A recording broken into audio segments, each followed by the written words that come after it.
Hi മക്കളെ, ഞാൻ doctor Bilal. നിങ്ങളിപ്പോഴുള്ളത് നിങ്ങളുടെ പ്രിപ്പറേഷൻ്റെ ഫൈനൽ ലാപ്പിലാണ്.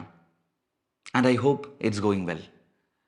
നിങ്ങളുടെ ഇത്ര കാലത്തെ ഹാർഡ് വർക്കിൻ്റെ, സാക്രിഫൈസിൻ്റെ എല്ലാം റിസൾട്ട് നിർണ്ണയിക്കാൻ പോകുന്നത് ആ 3 മണിക്കൂറാണ്.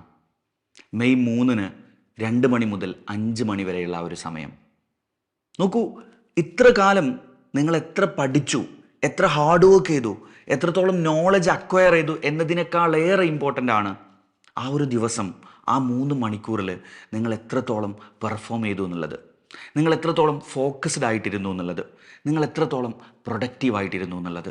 എക്സാം ഹാളിലോ എക്സാം സമയത്തോ ഉണ്ടാകുന്ന ഒരു മൈനർ ഇൻകൺവീനിയൻസ് പോലും, ഫോർ എക്സാമ്പിൾ, നിങ്ങൾ നല്ലൊരു ആങ്ഷ്യസ് അവസ്ഥയിലൂടെ ആയിരിക്കും നിങ്ങളുടെ എക്സാം ഡേയിൽ കടന്നു പോകുന്നത്.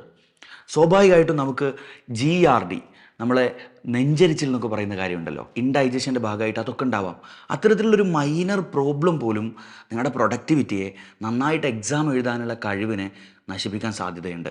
So guys, it's so important. ആ ദിവസം നിങ്ങൾ എക്സാം ഹാളിൽ കയറിയത് മുതൽ ഇറങ്ങുന്നത് വരെ നിങ്ങളുടെ മനസ്സിനെയും ശരീരത്തിനെയും മാക്സിമം എഫിഷ്യൻ്റായി, മാക്സിമം പൊട്ടൻഷ്യലോടുകൂടി പ്രൊഡക്റ്റീവായിട്ട് നമുക്ക് കീപ്പ് ചെയ്യാൻ പറ്റണം. അങ്ങനെ കീപ്പ് ചെയ്യാൻ അടുത്ത ദിവസങ്ങളിൽ നിങ്ങൾ എങ്ങനെയാണ് പരിശീലിക്കേണ്ടത്, ആ സമയം നിങ്ങൾ എങ്ങനെ കൃത്യമായിട്ട് യൂസ് ചെയ്യാൻ പറ്റുന്ന രീതിയിലേക്ക് നിങ്ങളുടെ മനസ്സിനെയും ശരീരത്തിനെയും മാറ്റിയെടുക്കാം എന്നുള്ളതാണ് ഈ വീഡിയോയിൽ ഞാൻ പറയാൻ പോകുന്നത്. ഒന്നാമത്തെ കാര്യം എന്ന് പറയുന്നത്, ഫിക്സ് യുവർ സ്ലീപ്പ് സൈക്കിൾ. നിങ്ങളിൽ പലരും ഏർലി ബേർഡ്സും നൈറ്റ് ഓൾസും ഒക്കെ ആയിട്ട് പഠിക്കുന്ന ആളുകളുണ്ടാവും. അപ്പോൾ എന്നെ സംബന്ധിച്ചിടത്തോളം എനിക്ക് ഏറ്റവും നന്നായിട്ട് പഠിക്കാൻ പറ്റുന്ന സമയം ഒന്ന് നൈറ്റാണ്. അപ്പോൾ ഞാൻ പലപ്പോഴും നൈറ്റ് ഇരുന്ന് പഠിക്കുന്ന ആളുകളാണ്. നിങ്ങളുടെ കൂട്ടത്തിലും അങ്ങനെ ഉണ്ടാവും, നൈറ്റ് ഇരുന്ന് പഠിച്ച് പകൽ ഉറങ്ങുന്ന ആളുകൾ. ഇനി അങ്ങനെയല്ല, ഏർലി മോർണിംഗ് എഴുന്നേറ്റ് പഠിച്ച് പിന്നെ ഉച്ചക്കൊരു പവർ നാപ്പ് എടുക്കുന്ന ശീലം നമ്മളിൽ പലർക്കും ഉണ്ടാവും. പക്ഷേ നമ്മുടെ ആ ഒരു സ്ലീപ്പ് ടൈമിനെ സെറ്റ് ചെയ്തില്ല എന്നുണ്ടെങ്കിൽ, അതിനൊന്ന് ചേഞ്ച് ചെയ്ത് കൃത്യമായിട്ട് ഈ ഒരു എക്സാം സമയത്ത് നമ്മൾ ഏറ്റവും അലേർട്ടായിരിക്കുന്ന അവസ്ഥയിലേക്ക് നമ്മുടെ സ്ലീപ്പ് സൈക്കിളിന് ചേഞ്ച് ചെയ്തിട്ടില്ല എന്നുണ്ടെങ്കിൽ എക്സാമിന് നിങ്ങളുടെ പ്രൊഡക്ടിവിറ്റി കാര്യമായിട്ട് കുറയാൻ സാധ്യതയുണ്ട്. ആൻഡ് ഗൈസ്, നിങ്ങൾ എക്സാം സമയത്തേക്ക് മാത്രം ചേഞ്ച് ചെയ്താൽ പോരാ. ലുക്ക്, ആ എക്സാം ഡേയിൽ നിങ്ങൾ മേ ബി ഒരു 3-4 ഹവേഴ്സ് മുമ്പ് തന്നെ നിങ്ങളുടെ എക്സാമിനുള്ള യാത്ര തുടങ്ങിയിട്ടുണ്ടാവും. സോ എക്സാം സെൻറ്ററിലേക്ക് ഒരു പക്ഷേ നിങ്ങൾക്ക് ദൂരം ഉണ്ടാവും. അപ്പോൾ നിങ്ങൾ ആ എക്സാം സെൻറ്ററിലേക്ക് പോകുന്നതിന് മുൻപ് തന്നെ മാക്സിമം അവെയ്ക്കായിരിക്കുന്ന രീതിയിലേക്ക് നിങ്ങളുടെ സ്ലീപ്പ് സൈക്കിളിനെ അടുത്ത ഒരാഴ്ച കൊണ്ട് നിങ്ങൾ മാറ്റിയെടുത്തേ പറ്റൂ, അടുത്ത സമയം കൊണ്ട്. സോ നിങ്ങൾക്ക് പല രീതിയിൽ അത് ചെയ്യാൻ പറ്റും. ആദ്യത്തെ ഒരു ദിവസം കുറച്ച് സമയം ഉറക്കെ പിടിച്ചു വെച്ച് പിന്നെ കണ്ടിന്യൂസ് ആയി ഉറങ്ങിയിട്ടോ സംതിങ്, നിങ്ങൾ എന്ത് ചെയ്തിട്ടാണെങ്കിലും you have to change your sleep pattern for the exam day. രണ്ടാമത്തെ കാര്യം, റെഗുലേറ്റ് യുവർ ഫുഡ് ഇൻടേക്ക്. നിങ്ങളുടെ ഫുഡ് ഇൻടേക്കിനെ നിങ്ങൾ കൃത്യമായിട്ട് ആ ഒരു ദിവസത്തേക്ക് വേണ്ടിയിട്ട് ഇപ്പം മുതൽ തന്നെ പരിശീലിച്ച് തുടങ്ങണം. നിങ്ങൾക്ക് ഏറ്റവും ആപ്റ്റായിട്ടുള്ള ഭക്ഷണം ഏതാണ്? ആപ്റ്റ് എന്ന് പറയുമ്പോൾ ലൈക്ക് നിങ്ങൾ പലർക്കും, നല്ലൊരു ശതമാനം ആളുകൾക്കും, ഞാനും എൻട്രൻസ് കോച്ചിങ്ങിലൂടെ കടന്നു പോയ ഒരാളാണ്, ഐ നോ ദാറ്റ് നിങ്ങളിൽ നല്ലൊരു ശതമാനം ആളുകൾക്കും ഡൈജഷൻ പ്രോബ്ലം ഉണ്ടാവും, ഇൻഡൈജഷൻ ഉണ്ടാവും.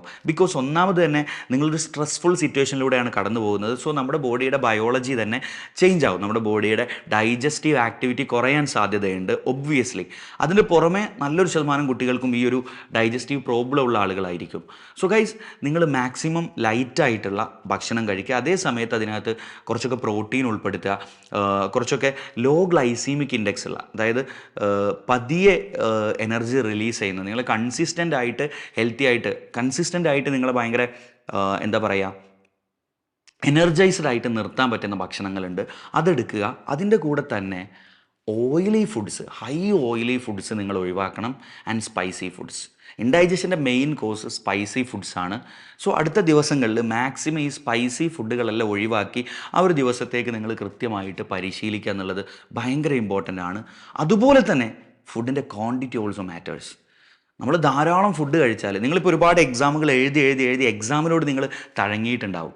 പക്ഷേ എക്സാം ഡേയിൽ, ആ നീറ്റ് എക്സാം ഡേയിൽ, ആ ഒരു ഡേ ഉണ്ടല്ലോ, ആ ഒരു ദിവസം, ദാറ്റ്സ് എൻറ്റയർലി ഡിഫറെൻറ്റ്. നിങ്ങൾ കുറച്ചുകൂടെ അതിൻ്റെ സ്ട്രെസ്സിൻ്റെ മൂർധന്യതയിൽ, നമ്മൾ എത്രയൊക്കെ പറഞ്ഞാലും, നമ്മൾ സാധാരണ ടീച്ചേഴ്സൊക്കെ പറയാറുണ്ട്, കുട്ടികളെ നിങ്ങൾ സ്ട്രെസ് അടിക്കരുത്, അങ്ങനെ ആക്കരുത്, ഇങ്ങനെ ആക്കരുത്.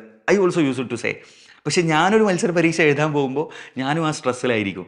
എന്നോട് ആരൊക്കെ എന്തൊക്കെ പറഞ്ഞാലും നമ്മുടെ ഏത് ഫിലോസഫിയും അതിനപ്പുറത്തൊരു പരിധിക്കപ്പുറം വർക്കാവില്ല. So you will be in a stressful condition ultimately. So നിങ്ങൾ മാക്സിമം സ്പൈസ് കുറച്ചിട്ടുള്ള ഭക്ഷണം കഴിക്കുക. ആൻഡ് ഇതുപോലെ ലോ ഗ്ലൈസീമിക് ഇൻഡെക്സ് ഉള്ള ഭക്ഷണങ്ങൾ കഴിക്കാൻ ശ്രമിക്കുക. Oily food and high quantity ഭയങ്കര ഹെവി മീലുകൾ കഴിക്കുന്നത് ഒഴിവാക്കുക. And meal timing also. നിങ്ങൾ 2 മണിക്ക് എക്സാം എഴുതാൻ തുടങ്ങാനുള്ള ആളുകളാണ്. സോ നിങ്ങളൊരു 1 മണിക്കൊക്കെ മുമ്പ് ഒരു 12 മണിക്ക് തന്നെ ഫുഡ് കഴിച്ച് ശീലിക്കുക ഇനിയുള്ള ദിവസങ്ങളിൽ. അങ്ങനെ ശീലിച്ചാൽ നിങ്ങൾ ആ ഒരു ഡേ ആകുമ്പോഴത്തേക്ക് കുറേയൊക്കെ ഒന്ന് അഡാപ്റ്റഡ് ആവും അതിനോട്. അതുപോലെ തന്നെ നിങ്ങളുടെ എക്സാം കുറച്ചുകൂടെ നല്ല രീതിക്ക് നിങ്ങൾക്ക് എഴുതാൻ പറ്റും. മക്കളെ, അടുത്ത കാര്യം എന്ന് പറയുന്നത് കൺട്രോൾ യുവർ ഹൈഡ്രേഷൻ. നോക്കൂ, നമ്മൾ ഹെവി ഹീറ്റ് വേവിലൂടെയാണ് കടന്നു പോകുന്നത്. നല്ല ചൂടാണ് നമ്മുടെ സംസ്ഥാനത്ത്. ഈ ചൂടിലിരുന്നാണ് നിങ്ങൾ പരീക്ഷ എഴുതാൻ പോകുന്നത്. സോ ഒബ്വിയസ്ലി നിങ്ങൾക്ക് നല്ല വാട്ടർ ഇൻടേക്ക് ആവശ്യമാണ്. നിങ്ങൾ ധാരാളം വെള്ളം കുടിക്കേണ്ടതുണ്ട്. വെള്ളം കുടിച്ചാൽ മാത്രമേ നമുക്ക് എനർജറ്റിക് ആയിട്ട് ഇരിക്കാൻ പറ്റുകയുള്ളൂ. ഫുഡിൻ്റെ കൂടെ തന്നെ ധാരാളം വെള്ളം നമുക്ക് ആവശ്യമുണ്ട്. പക്ഷേ അതേ സമയത്ത് ഹെവി വാട്ടർ ഇൻടേക്ക് നിങ്ങൾ ഒഴിവാക്കിയേ പറ്റൂ. നോക്കൂ, എക്സാമിൻ്റെ in between you can use washroom, പക്ഷേ അത് നിങ്ങളുടെ ഒരുപാട് സമയം നഷ്ടപ്പെടുത്തും. ഏറ്റവും മിനിമം നിങ്ങളുടെ ഒരു 2-3 മിനിറ്റ് പോയാൽ പോലും അത് നിങ്ങൾക്കുണ്ടാക്കുന്ന പാനിക്, നിങ്ങൾക്കുണ്ടാക്കുന്ന സ്ട്രെസ്സ് ഭയങ്കര വലുതായിരിക്കും. അത് കഴിഞ്ഞിട്ടുള്ള നിങ്ങളുടെ എവ്രിതിങ് ഒരുപക്ഷെ റൂയിൻ ചെയ്യപ്പെട്ടേക്കാം. അതുകൊണ്ട് നിങ്ങൾ ചെയ്യേണ്ടത് വെള്ളം കുടിക്കുക. പക്ഷേ ആ വെള്ളം മാക്സിമം എമൗണ്ട് രാവിലെ കുടിച്ച് ഒരു ഉച്ചയാകുമ്പോഴത്തേക്ക് വാട്ടർ ഇൻടേക്ക് കുറച്ച് കൊണ്ടുവരുന്ന രീതിയിലേക്ക്. നമ്മൾ ഒരിക്കലും എക്സാം ഹാളിനകത്ത് നമുക്കൊരു യൂറിനറി അർജ് തോന്നിയിട്ട്, you know what I mean, തോന്നിയിട്ട് പോവാതിരിക്കുന്നൊരവസ്ഥ ഉണ്ടാവരുത്. കാരണം like it can cos trouble. എന്താണോ തികട്ടി വരുമ്പോൾ GRD എന്തൊക്കെ ട്രബിൾ ഉണ്ടാക്കോ, ഓൾ ദോസ് ട്രബിൾസ് നിങ്ങൾക്കൊരു ജസ്റ്റ് ഒരു യൂറിനറി അർജ് ഉണ്ടായാൽ പോലും സംഭവിക്കാം. സോ അതുകൊണ്ട് തന്നെ യൂറിൻ പിടിച്ചു വെക്കാൻ നിങ്ങൾ ട്രെയിൻ ചെയ്യപ്പെടുക എന്നുള്ളതിനേക്കാൾ നല്ലത് ആ ഒരു സമയത്ത് അർജ് ഇല്ലാത്ത രീതിയിലേക്ക് നിങ്ങളെ സെറ്റ് ചെയ്യുക എന്നുള്ളതാണ്. സോ അതിന് ഈ ദിവസങ്ങൾ യൂസ് ചെയ്യാം. ഹെവി വാട്ടർ ഇൻടേക്ക് നിങ്ങൾ ഭയങ്കര അധികം ഓവർ വാട്ടർ ഇൻടേക്കിൻ്റെ ആവശ്യം നമ്മുടെ ബോഡിക്കില്ല. ആവശ്യത്തിനുള്ള വെള്ളം നിങ്ങൾ കുടിക്കുക. ബട്ട് അത് തന്നെ മോർണിംഗിൽ കൂടുതലും, ഉച്ചയാകുമ്പോഴത്തേക്ക് അത് മാക്സിമം കുറച്ച് കൊണ്ടുവരുന്ന രീതിയിലേക്ക് നിങ്ങൾ ശീലിക്കുക. ആൻഡ് ഇൻ ബിറ്റ്വീൻ കുറഞ്ഞ എമൗണ്ടിൽ നിങ്ങൾക്ക് വെള്ളം കുടിക്കാൻ തോന്നുമ്പോൾ ചെറിയ എമൗണ്ടിൽ മാത്രം വെള്ളം കുടിച്ച് ശീലിക്കുക. ആൻഡ് വൺ മോർ തിങ്, ഇതുമായി ബന്ധപ്പെട്ട ഒറ്റ കാര്യം കൂടി എനിക്ക് പറയാനുള്ളത്, നിങ്ങൾ പലരും ധാരാളം കോഫി, ചായയൊക്കെ അവൈക്കായിട്ട് നിൽക്കാൻ കുടിച്ച് ശീലിച്ചിട്ടുള്ള ആളുകളുണ്ടാകും. ഓക്കെ, നിങ്ങൾ സ്ഥിരമായിട്ട് കുടിക്കുന്ന ആളുകൾ ഓക്കെ, അത് ഭയങ്കര ചേഞ്ച് വരുത്താൻ സാധ്യതയില്ല. പക്ഷേ അധികം ഈ ടീയും ഇതൊക്കെ ഒരു സാധാരണ അളവിൽ മാത്രം കുടിക്കുന്ന ആൾ എക്സാം ഡേയിൽ ധാരാളമായിട്ട് നമ്മൾ ഭയങ്കര അവൈക്കായിട്ട് നിൽക്കാൻ, നമ്മുടെ കോഫിയിൽ ധാരാളം കഫീൻ ഉണ്ട്, ഇതിനകത്ത് ഒക്കെ അകത്ത് നമ്മളെ അവൈക്കായിട്ട് നിർത്തുന്ന സാധനമുണ്ട്. പക്ഷേ നിങ്ങൾ ധാരാളം ഒരു 3-4 കപ്പൊക്കെ കോഫി കുടിച്ചു കഴിഞ്ഞാൽ നിങ്ങൾക്ക് ഡയൂറസിസ്, നിങ്ങൾക്ക് കൂടുതൽ യൂറിൻ പ്രൊഡ്യൂസ് ചെയ്യപ്പെടാനുള്ള സാധ്യതയുണ്ട്.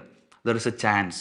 ഓക്കെ, അപ്പോൾ ഓവർ കോഫി ഇൻടേക്കൊക്കെ ആ ഒരു ഡേയിൽ ഭയങ്കര അധികമായിട്ട് ഇൻടേക്ക് എടുക്കുന്നുണ്ടെങ്കിൽ അത് ഒഴിവാക്കാൻ ശ്രമിക്കുക. ഇനിയുള്ള ദിവസങ്ങൾ ഇതെല്ലാം നമ്മൾ എങ്ങനെ ഒരു എക്സാം ഹാളിലേക്ക് പോകുമ്പോൾ നമ്മുടെ ബോഡി, നമ്മുടെ ഫിസിയോളജിയെ നല്ല രീതിയിൽ സെറ്റ് ചെയ്യാൻ പറ്റുമോ ആ രീതിയിലേക്ക് നിങ്ങൾ ഈ കാര്യങ്ങളെ കൂടെ ചേഞ്ച് ചെയ്യുക.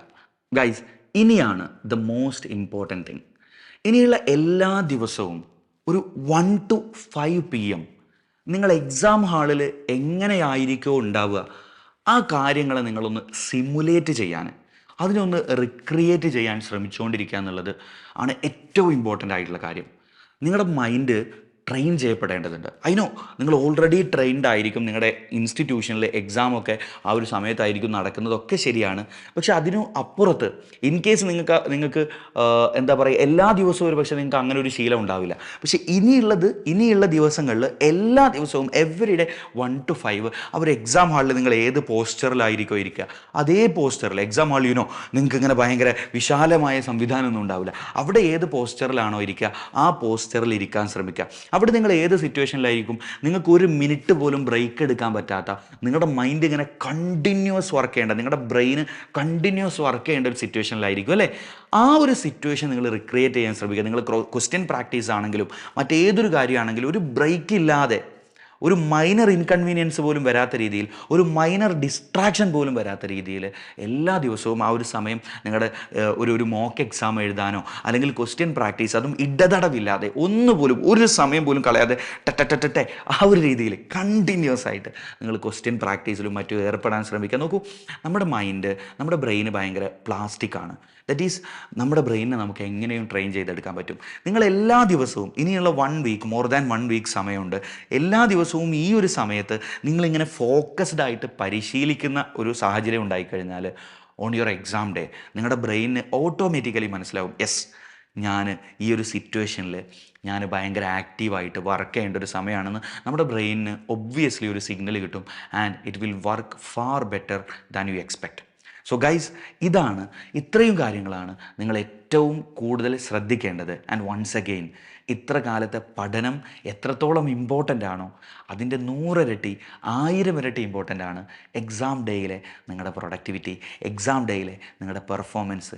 ആ പെർഫോമൻസ് അതിൻ്റെ മാക്സിമം പീക്കിൽ, മാക്സിമം പൊട്ടൻഷ്യലിൽ നിങ്ങൾക്ക് എടുക്കാൻ പറ്റട്ടെ. നല്ലൊരു റാങ്കിലേക്ക്, നിങ്ങൾ ഇഷ്ടപ്പെടുന്ന മെഡിക്കൽ കോളേജിലേക്ക് നിങ്ങൾക്ക് എത്താൻ പറ്റട്ടെ. All the best. ആൻഡ് ഒരു കാര്യം കൂടി ഞാൻ ഇതിൻ്റെ കൂടെ ആഡ് ചെയ്യാം. ഞാനും ഈ എക്സാം എഴുതിയ ആളാണ്. ഞാൻ ഇത് എഴുതി നല്ല റാങ്ക് അടിച്ച് ഡോക്ടറായിട്ടുള്ള ഒരാളാണ്. ഗൈസ്, നിങ്ങൾ ഒരിക്കലും ബാക്കിയുള്ളവർ നിങ്ങളെക്കുറിച്ച് എന്ത് പറയും, എക്സാമിൽ റാങ്ക് കുറഞ്ഞാൽ ആളുകൾ എന്ത് ചിന്തിക്കും, ബാക്കിയുള്ളവർ എന്ത് നിങ്ങളോട് ചോദിക്കും, never ever think about that. അത് നമ്മുടെ മാറ്ററേ ആവരുത്. നമ്മുടെ മാറ്റർ എന്ന് പറയുന്നത് നമ്മൾ മാക്സിമം ഹാർഡ് വർക്ക് ചെയ്തിട്ടുണ്ട്, നമ്മൾ മാക്സിമം കഷ്ടപ്പെട്ടിട്ടുണ്ട്. We had 2 choices. കഴിഞ്ഞ വർഷം നമുക്ക് ഒരു ഡിഗ്രി കോഴ്സ് എടുത്ത് പോകാമായിരുന്നു, അല്ലെങ്കിൽ കഴിഞ്ഞ വർഷം നമുക്ക് കുറച്ചുകൂടെ റിലാക്സ്ഡ് ആയിട്ട് നടക്കാമായിരുന്നു. അതൊക്കെ നമ്മുടെ നാട്ടിൽ എല്ലാവരും ചെയ്യുന്നതാണ്. നിങ്ങൾ അതല്ല ചൂസ് ചെയ്തത്. നിങ്ങൾക്ക് MBBS കുറിച്ചുള്ള കാര്യങ്ങളൊക്കെ അറിയാം. നിങ്ങൾ എന്നിട്ടും ഇതെടുക്കുന്നു. നിങ്ങൾ ഇതിന് വേണ്ടിയിട്ട് ഹാർഡ് വർക്ക് ചെയ്യാൻ, ഈ എക്സാം എത്ര ടഫാണെന്ന് മനസ്സിലാക്കി ഇതിനുവേണ്ടി ഹാർഡ് വർക്ക് ചെയ്യാൻ, കഷ്ടപ്പെടാൻ ഇറങ്ങി തിരിച്ച ആളുകളാണ്. അവിടെ തന്നെ നിങ്ങൾ സക്സസ്ഫുള്ളായി കഴിഞ്ഞിട്ടുണ്ട്. നിങ്ങൾ ഒരിക്കലും സക്സസ്ഫുൾ അല്ലാത്ത, ജീവിതത്തിൽ കഷ്ടപ്പെടാത്ത, ജീവിതത്തിൽ ഹാർഡ് വർക്ക് ചെയ്യാൻ താല്പര്യമില്ലാത്ത ആളുകൾ നമ്മളെ എങ്ങനെ കാണും? അവർ നമ്മളെ പുച്ഛിക്കുമോ? അവർ നമ്മളെ അങ്ങനെ ആക്കുമോ, ഇങ്ങനെ ആക്കുമോ? അത്തരം ചിന്തകൾ നിങ്ങളുടെ ഇനിയുള്ള ദിവസങ്ങളിലെ പ്രിപ്പറേഷനെ, നിങ്ങളുടെ ഇനിയുള്ള ദിവസങ്ങളിലെ പെർഫോമൻസിനെ, നിങ്ങളുടെ ചിന്തകളെ, നിങ്ങളുടെ പ്രൊഡക്ടിവിറ്റിയെ ഒരിക്കലും ബാധിക്കാൻ നിങ്ങൾ അനുവദിക്കരുത്. എല്ലാവർക്കും വൺസ് അഗെയിൻ മികച്ചൊരു റാങ്കിലേക്ക് എത്താൻ പറ്റട്ടെ. All the best. Love you all. That's it.